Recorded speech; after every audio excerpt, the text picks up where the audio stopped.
Noi abbiamo chiuso un bel bilancio, pagheremo 1 miliardo e 100 milioni di euro di fornitori, abbiamo investito su molti fronti, penso solo alle scuole paritarie con 31 milioni di euro, piuttosto che per la prima volta nella storia si cofinanziano tutti i fondi comunitari, 1 miliardo e 184 milioni per il FERS, poi quindi piano sviluppo rurale, l'FSE 604 milioni e poi per il FERS esattamente 700 milioni di euro. È uno dei bilanci più difficili degli ultimi anni dovuti ai continui trasferimenti da parte del governo centrale. Una mazzata importante c'era data il DDL del Rio, questa riforma che ci ha costretto a sottrarre 40 milioni del bilancio del Veneto per destinarli alle province. Però è un bilancio che cerca di continuare a mantenere alta l'attenzione sulle fasce più importanti, quindi sugli anziani, sui disabili, quindi mantenere quei servizi importanti per le fasce che sono più in sofferenza, e soprattutto è un bilancio che guarda agli interventi per la difesa idrogeologica e ovviamente a mantenere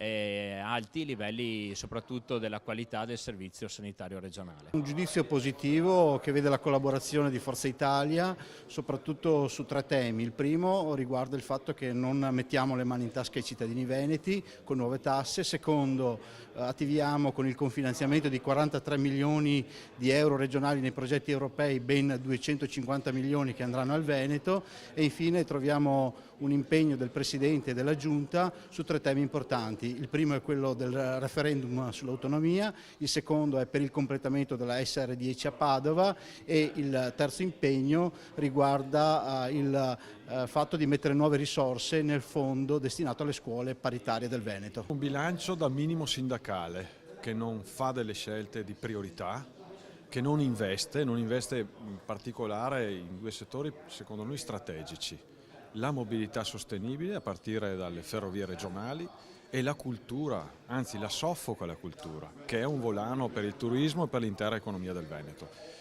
Chiediamo su questi 2 punti un'inversione di tendenza netta. Oggi purtroppo vediamo che stanno aumentando il numero di persone in difficoltà economica, 800.000 persone sotto la soglia di povertà in Veneto, ce l'ha detto la Caritas l'altro giorno. Allora dobbiamo dare la priorità a queste persone, nessuno deve rimanere indietro, e dall'altra parte dobbiamo dare una mano ai ragazzi che vogliono rimanere sul territorio e vogliono costruirsi qua una famiglia. Stiamo lavorando forte proprio sul diritto allo studio per le università venete, per dare possibilità a tutti i ragazzi veneti e non di venire a studiare qua e di rimanere qua sul territorio, e poi stiamo dando una mano a tutte le persone, le famiglie in difficoltà per riuscire ad arrivare a fine mese. Se era una priorità la sicurezza idraulica, vedo che c'è una scarsa attenzione soprattutto per la disponibilità di risorse. E questo è un rischio, che le manutenzioni non vengano fatte su un sistema che in questi anni aveva avuto investimenti importanti soprattutto per la manutenzione, adesso sono spariti.